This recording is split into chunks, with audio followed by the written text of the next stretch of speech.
Kuldeep Kumar tax expert हैं, हमारे साथ जुड़ गए हैं। कुलदीप जी, क्या इस बार आम आदमी को टैक्स में कुछ राहत की उम्मीद है, जैसे हर साल रहती है?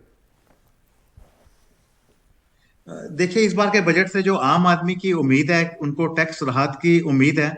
इस बार जो टैक्स की कलेक्शन है, उनका जो एस्टिमेट था उससे ज्यादा कलेक्शन हुआ है। तो सबसे पहले जो बेसिक टैक्स एग्जम्पशन लिमिट है, उसको 2.5 लाख से 5 लाख तक किया जाए। या 80C की जो लिमिट है, जो कि आज की डेट में 1.5 लाख है, उसको बढ़ाकर 2 लाख या 2 लाख 2.5 लाख किया जाए। ऐसे ही जो लोगों की महंगाई की वजह से EMI बढ़ गई हैं, उसके लिए जो हाउसिंग लोन इंटरेस्ट की डिडक्शन है, 2 लाख से बढ़ाकर उसको 2.5 से 3 लाख कर दिया जाए। इसके अलावा अगर आप देखें कि 2 साल पहले गवर्नमेंट ने नया न्यू टैक्स रजीम को लेकर आए थे, तो उसमें पाया कि उसके कोई इतने ज्यादा लोगों ने उसको सिलेक्ट नहीं किया है। तो उसके क्योंकि उसमें जो न्यू टैक्स रजीम है, उसमें करीब 70 ऐसी डिडक्शन एग्जम्पशन है जिसको कि एक टैक्स पेयर को गिव अप करना चाहता है। तो इसलिए न्यू टैक्स रजीम है वो कोई ज्यादा अट्रैक्टिव नहीं है। तो हो सकता है कि इस साल के बजट में न्यू टैक्स रजीम को और अट्रैक्टिव बनाया जाए, जिसमें कुछ डिडक्शन जैसे कि स्टैंडर्ड डिडक्शन होगी, या HRA की, या LTA की, या ATC वगैरह की, ऐसी डिडक्शन को दे दिया जाए, जिससे कि लोग टैक्स पेयर के हाथ में थोड़ा और पैसा जाएगा, उनको महंगाई से लड़ने के लिए उनके पास पैसा पड़ेगा, और थोड़ा हमारी कंजम्पशन को पुश करने में भी इसमें मदद मिलेगी। ये बताइए, आप टैक्स स्लैब बढ़ाने की बात कर रहे हैं, क्या इससे सरकार को नुकसान नहीं होगा?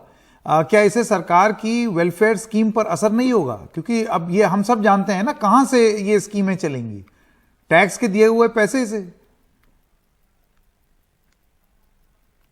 देखिए, इस बार अगर आप देखें, पिछले कुछ वर्षों से जो सरकार ने टेक्नोलॉजी का यूज किया है, उसकी वजह से कंप्लायंस का लेवल बढ़ा है। और अगर आप देखें, करीब 1.5 करोड़ के करीब लोग अभी आज की डेट में टैक्स पे करते हैं।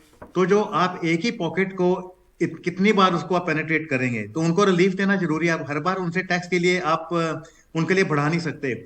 और ये बात भी ठीक है कि सरकार को रेवेन्यू चाहिए, क्योंकि उन्होंने गरीबों को खाना देने का जो काम है, या फार्मर्स को जो सब्सिडी दी है, उसका प्रेशर गवर्नमेंट पे है। लेकिन एक मिडिल क्लास को, जिनको कि अगर आप टैक्स का स्लैब देखें 2014-15 के बाद कभी बदला नहीं है।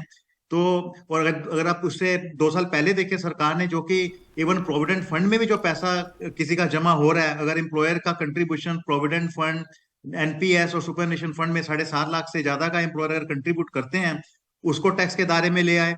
इसके अलावा अगर एम्प्लॉय अपना पैसा प्रोविडेंट फंड में जमा करते हैं, वो 2.5 लाख से ज्यादा है, उसके ऊपर जितना इंटरेस्ट होता है, उसके ऊपर भी उनको टैक्स देना पड़ रहा है।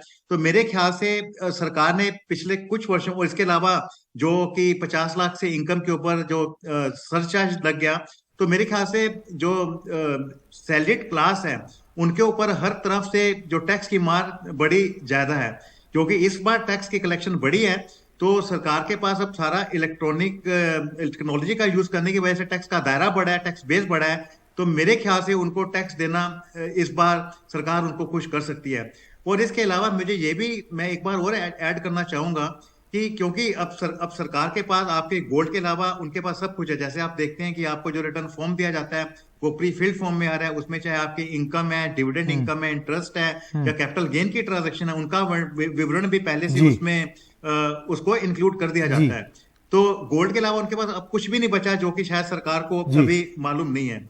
तो मेरे ख्याल से अब इतनी ट्रांसपेरेंसी होने की वजह से जो कंप्लायंस बढ़ी है, तो जी। उसका फायदा अब आम टैक्स पेयर्स को उसका जाना चाहिए। जी, कुलदीप जी, बहुत बहुत धन्यवाद हमारे साथ जुड़ने के लिए।